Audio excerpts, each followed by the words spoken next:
Episode 13 से 14। Super Dhruva चलिए शुरू करते हैं। अर्जुन अग्रवाल कहता है कि यह ऑर्डर मैंने तुम्हारे दादाजी के कहने पर दिया है। राजवीर सक्सेना अपने दादा से कहता है कि आपने ऐसा क्यों किया दादाजी? ट्रेनिंग से हम उसका पता लगा सकते थे जिसे आप ढूंढ रहे हैं। अथर्व सक्सेना कहता है कि बैठ जाओ राजवीर, मैं तुम्हें समझाता हूं। राजवीर सक्सेना बैठ जाता है और अथर्व सक्सेना कहता है कि इस ऑर्डर से हम आसानी से उसके पास पहुंच जाएंगे। राजवीर सक्सेना सरप्राइज होते हुए पूछता है कि वह कैसे? अथर्व सक्सेना कहता है कि जो वहां बिना ट्रेनिंग के अच्छा परफॉर्म करेगा वह हमारे पकड़ में होगा, क्योंकि हम जिसे ढूंढ रहे हैं वह किसी भी इंसान से काफी ज्यादा शक्तिशाली है। वह आसानी से वहां राइज हो जाएगा। हमें बस इसी का इंतजार है कि कब वह नया लड़का अपनी ताकत दिखाएगा और हमारे हाथ में आएगा। राजवीर सक्सेना कहता है कि अगर उसने अपनी ताकत बाहर नहीं आने दी तो? अथर्व सक्सेना हंसते हुए कहता है कि उसे अगर जिंदा रहना है तो ऐसा करना ही होगा, क्योंकि सतीश के मरने के बाद वह मन ही मन हमें मारना चाहता होगा, जिसके लिए ताकत की जरूरत पड़ेगी। ताकत पाने के लिए उसे उन खूंखार जानवरों का खात्मा करना होगा। हमारे लोग जो उनके पीछे हैं वह आसानी से उनका पता लगाकर उन्हें पकड़ लेंगे। राजवीर सक्सेना कहता है कि ठीक है दादाजी। उसके जाने के बाद अथर्व सक्सेना से अर्जुन अग्रवाल पूछता है कि सतीश के साथ और कौन था, इसका कोई पता चला है क्या? अथर्व सक्सेना कहता है कि विशाल अब तक नाकाम रहा है। जिस फोन लोकेशन पर सतीश ने आखिरी बार बात की थी वहां एक फोन टूटा हुआ मिला, जो इतना ज्यादा टूटा हुआ था कि उसे कोई जानकारी नहीं मिली। वहां एक घर में बॉम्ब ब्लास्ट भी हुआ था, लेकिन वहां से कोई सबूत नहीं मिला।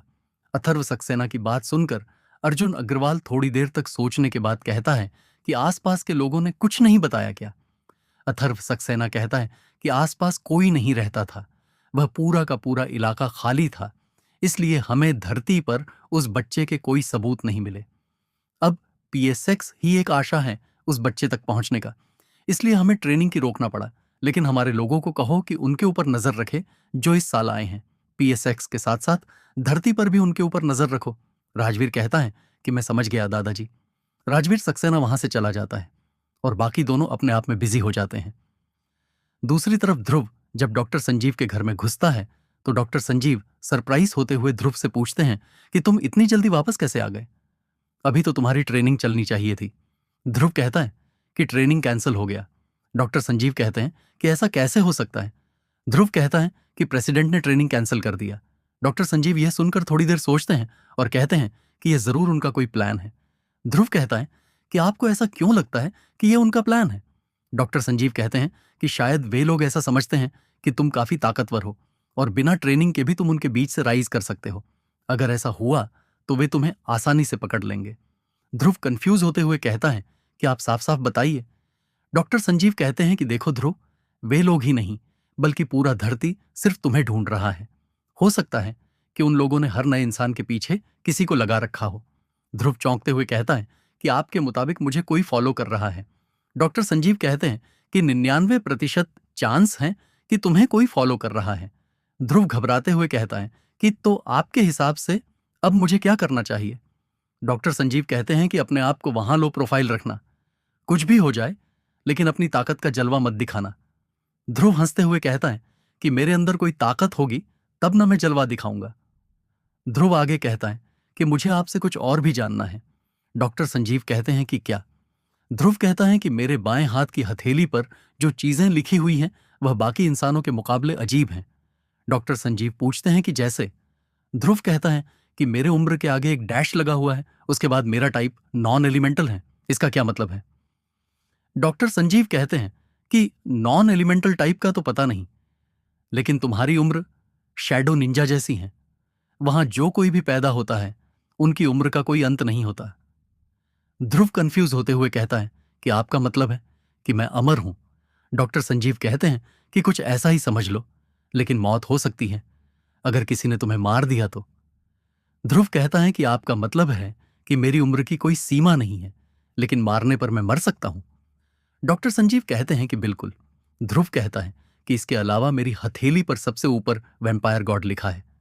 डॉक्टर संजीव यह सुनकर थोड़े शांत हो जाते हैं और कहते हैं कि इसके बारे में कोई जानकारी नहीं है मुझे। ध्रुव कहता है कि अगर जानकारी मिले तो मुझे जरूरी बताइएगा। डॉक्टर संजीव कहते हैं कि बिल्कुल, लेकिन तुम सावधान रहना। ध्रुव कहता है कि बिल्कुल रहूंगा। डॉक्टर संजीव कहते हैं कि वैसे तुम फिर से पीएसएक्स कब जाने वाले हो? ध्रुव कहता है कि कल सुबह।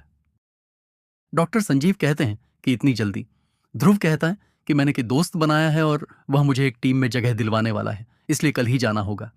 डॉक्टर संजीव कहते हैं कि मुझे भी अभी ही निकलना होगा क्योंकि एक जरूरी काम आ गया है। ध्रुव कहता है कि ठीक है, आप जाइए।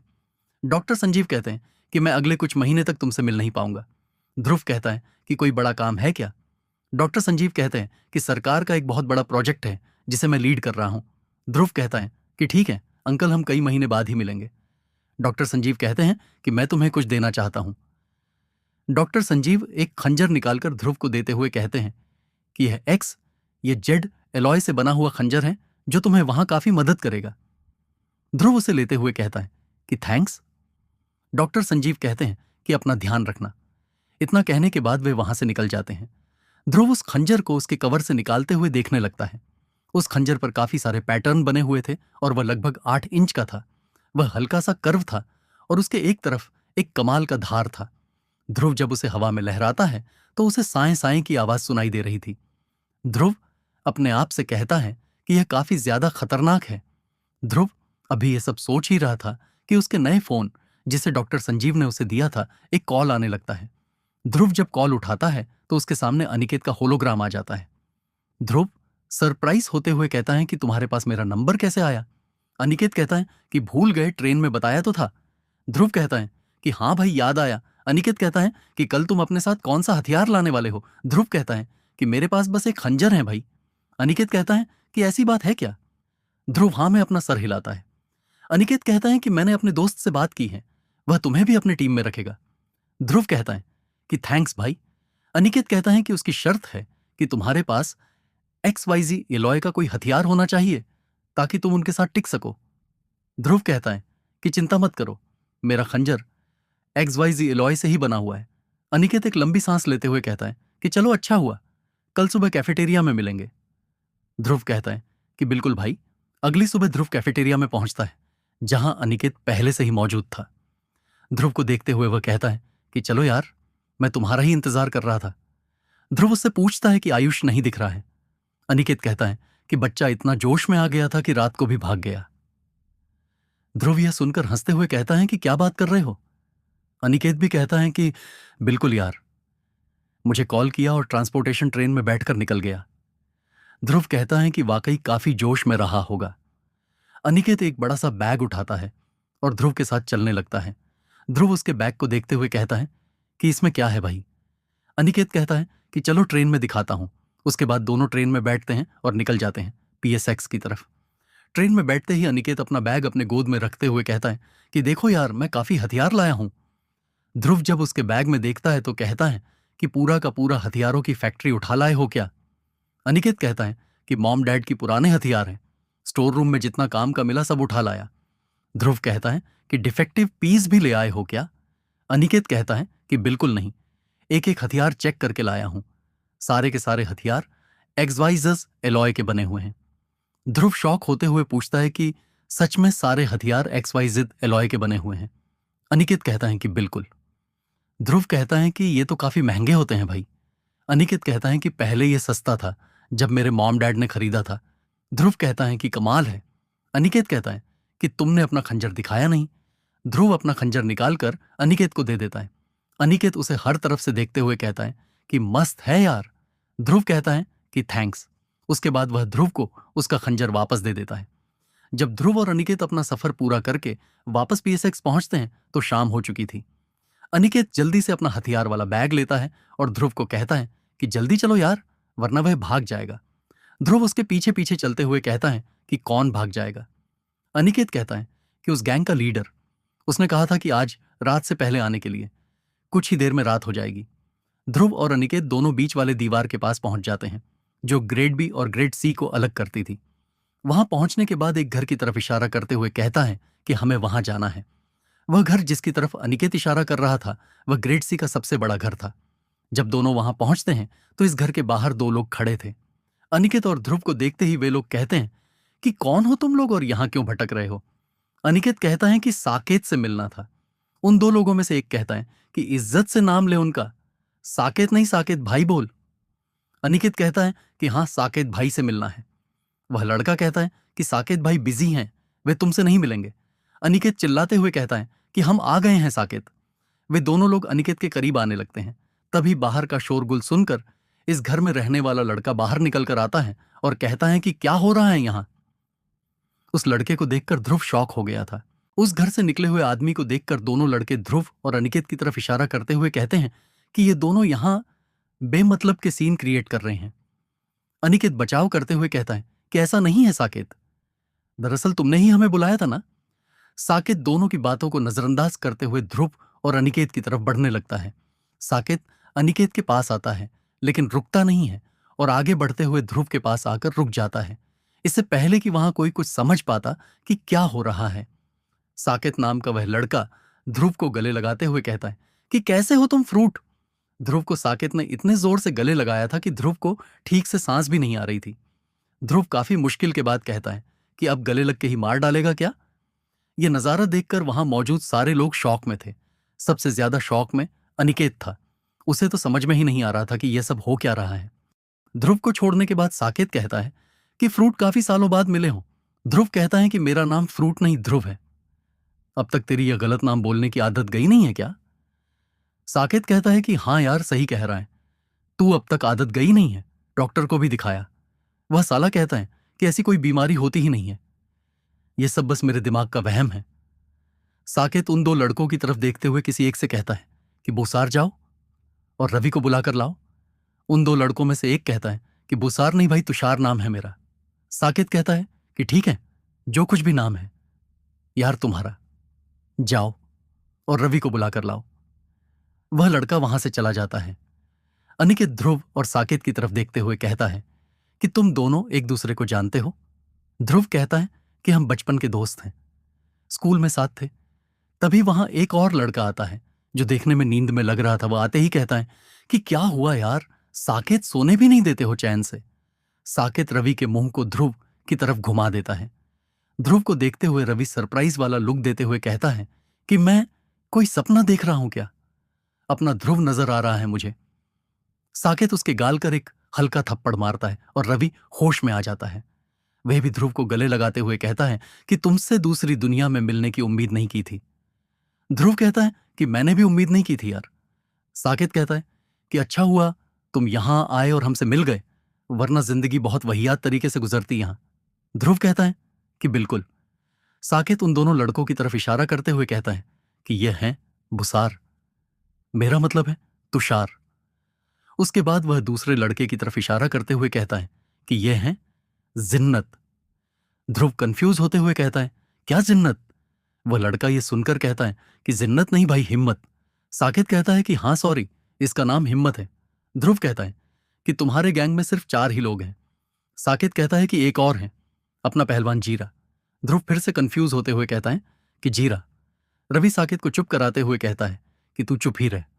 उसके बाद रवि ध्रुव को कहता है कि उसका नाम जीरा नहीं यार, हीरा है। ध्रुव साकेत की तरफ इशारा करते हुए कहता है कि तुम लोग इसे कैसे झेलते हो यार। रवि कहता है कि आदत हो गई है। ध्रुव अनिकेत की तरफ इशारा करते हुए कहता है कि यह मेरा दोस्त अनिकेत है, इसी की वजह से हम मिले हैं। साकेत कहता है कि थैंक्स यार, तुम्हारे वजह से हम लोग मिल पाए हैं। तभी एक लड़का दौड़ते हुए आता है और सीधा ध्रुव से टकरा जाता है। वह ध्रुव से इतनी तेजी से टकराया था कि ध्रुव आगे गिर जाता है और ध्रुव के साथ साथ रवि भी नीचे गिर गया था। रवि जल्दी से उठता है और इस लड़के को कहता है कि सनक गए हो गया, देखकर भाग नहीं सकते हो क्या। वह लड़का रवि के पैर को पकड़ते हुए कहता है कि मुझे बचा लो प्लीज, मुझे बचा लो।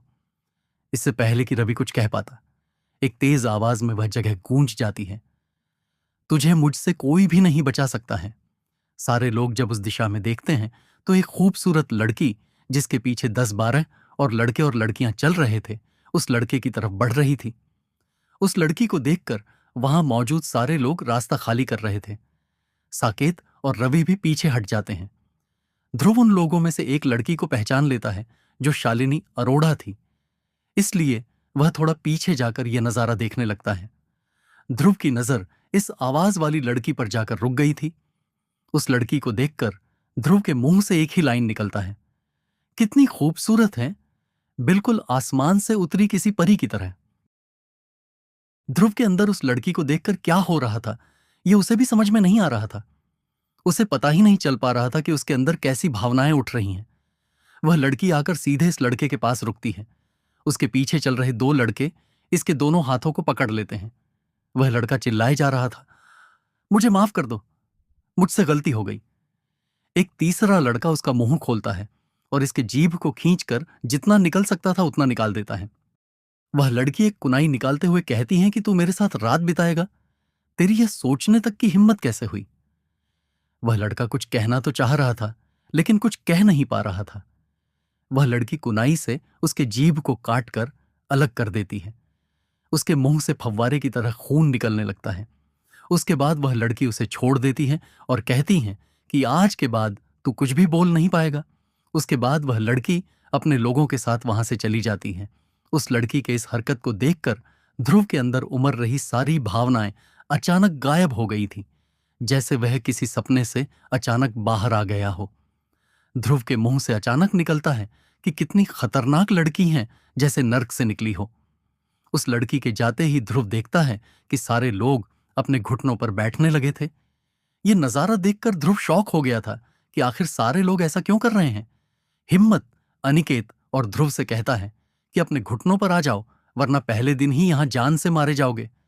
साकेत और रवि के भी घुटनों पर बैठ जाने के बाद ध्रुव और अनिकेत भी घुटनों पर आ जाते हैं। ध्रुव कोई भी पंगा नहीं चाहता था, वरना इस अनजान जगह पर पहले दिन से ही उसकी जिंदगी नर्क बनने लगती। ध्रुव को अचानक पैरों की तेज आवाज आने लगती है और वह उस आवाज की तरफ देखता है तो एक भूरे बालों वाला लड़का, जिसके पीछे और भी लड़के चल रहे थे जो देखने में गुंडे दिख रहे थे, वे उस भूरे बालों वाले लड़के को फॉलो कर रहे थे। ध्रुव देखता है कि आहान रायजादा भी उसके पीछे पीछे चल रहा था। ध्रुव अपने आप को छिपाने के लिए अपने गर्दन को नीचे कर लेता है और चुपके से सब देखने लगता है। वह भूरे बाल वाला लड़का वहां आकर रुकता है और जमीन पर तड़प रहे उस लड़के को पीछे से उसके बालों से पकड़ता है और उसके कान के पास जाकर धीरे से कहता है कि तेरी हिम्मत कैसे हुई मेरी रिया के बारे में ऐसा सोचने की। इससे पहले कि वह लड़का कुछ कह पाता, भूरे बालों वाला लड़का उसके सर को उसके धड़ से अलग कर देता है और चिल्लाते हुए कहता है कि अगर किसी ने भी मेरी रिया के बारे में सपने में भी ऐसा कुछ सोचा तो मैं उसके छोटे छोटे टुकड़े कर दूंगा। ध्रुव इस मंजर को देखकर कांप उठा था। किसी ने एक लड़के को सबके सामने काट दिया था और वहां किसी ने छू शब्द भी आवाज नहीं की। ध्रुव का दिल अभी काफी जोर जोर से धड़क रहा था। उस लड़के के सर को भूरे बालों वाला लड़का फुटबॉल की तरह उछाल कर दूर फेंक देता है और अपने लड़कों के साथ वहां से चला जाता है। उसके जाने के बाद रवि ध्रुव और अनिकेत को अंदर आने का इशारा करता है। अंदर जाने के बाद ध्रुव को पता चलता है कि साकेत का घर भी उन्हीं की तरह छोटा था, लेकिन आगे से उन्होंने लकड़ी का एक बड़ा सा हॉल बनाया हुआ था जहां वे लोग बातें और प्लानिंग किया करते थे। अंदर जाने के बाद ध्रुव पूछता है कि बाहर जो हुआ वह सब क्या था। साकेत कहता है कि तुम्हें अभी इसके बारे में कुछ पता नहीं है फ्रूट। ध्रुव एक लंबी सांस लेते हुए कहता है कि फ्रूट नहीं ध्रुव। साकेत कहता है सॉरी यार, लेकिन ऐसा हो जाता है। ध्रुव कहता है कि तू रहने दे। ध्रुव रवि को कहता है कि तू बता यार, ये सब क्या हो रहा था यार बाहर, और उस भूरे बालों वाले के आते ही सारे घुटनों के बल क्यों आ गए। रवि कहता है कि तुम तो जानते ही होंगे कि यहां सब कुछ अमीरों का चलता है। ध्रुव कहता है कि हां। रवि कहता है जो लड़की आई थी वह है रिया अग्रवाल, प्रेसिडेंट की इकलौती औलाद है। कुछ महीने पहले ही यहां आई हैं, आते ही उसका खौफ बन गया यार। ध्रुव कहता है कि खौफ मतलब? रवि कहता है कि क्या यार ध्रुव, अमीर बाप की औलाद है। जो भी उलझा वह ऐसे ही गया। उसके पीछे जो लोग थे वे उसके गैंग के थे। उसके बाद जो लड़का आया था ना, वह है राजवीर सक्सेना। सक्सेना खानदान का नाम तो सुना ही होगा, उसका सबसे काबिल लड़का है। यह थोड़ा सन की किस्म का है। ध्रुव कहता है कि यह सब छोड़ो और गैंग्स के बारे में कुछ कह रहे थे। रवि कहता है कि देखो ध्रुव, यहां 4 बड़ी बड़ी गैंग चलती हैं जिसमें शामिल होना सबका सपना होता है। पहली तो रिया अग्रवाल की गैंग है जिसमें काफी टैलेंटेड और ताकतवर लोग रहते हैं। दूसरा राजवीर सक्सेना का गैंग है जिसमें उसी की तरह दिमाग से पैदल लोग हैं, या फिर गुंडा भी समझ सकते हो। इसके बाद एक और गैंग है जो अखिल भारद्वाज का है। उसका ग्रुप सिर्फ उसके दोस्तों से भरा हुआ है जो एक दूसरे के लिए जान भी दे सकते हैं। वे लोग कभी भी ज्यादा लोगों को अपने गैंग में नहीं शामिल करते। बाकी के दोनों गैंग में शामिल हुआ जा सकता है। ये तीनों टावर की गैंग्स हैं। उसके बाद एक बड़ा सा गैंग ग्रेड बी में भी है जो टॉर्चर नाम के बंदे का है। ध्रुव सरप्राइज होते हुए पूछता है कि ये टॉर्चर कैसा नाम है यार। रवि कहता है कि कोई भी उसका असली नाम नहीं जानता है।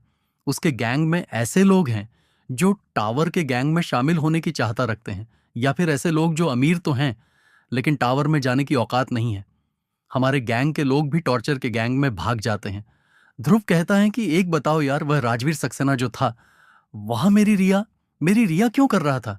रवि कहता है कि देखो यार, राजवीर सक्सेना रिया अग्रवाल पर लट्टू हैं, लेकिन रिया उसे बिल्कुल भी भाव नहीं देती है। इसलिए वह उसके बारे में गलत बोलने या उसके करीब आने वाले लोगों को मौत के घाट उतार देता है, ताकि रिया अग्रवाल के दिल में जगह पा सके। To be continued. अगला एपिसोड जल्दी आएगा, तो सब्सक्राइब करो मेरे चैनल एडिशन को, और हाँ, लाइक कमेंट शेयर करना ना भूले। मिलते हैं अगले एपिसोड में।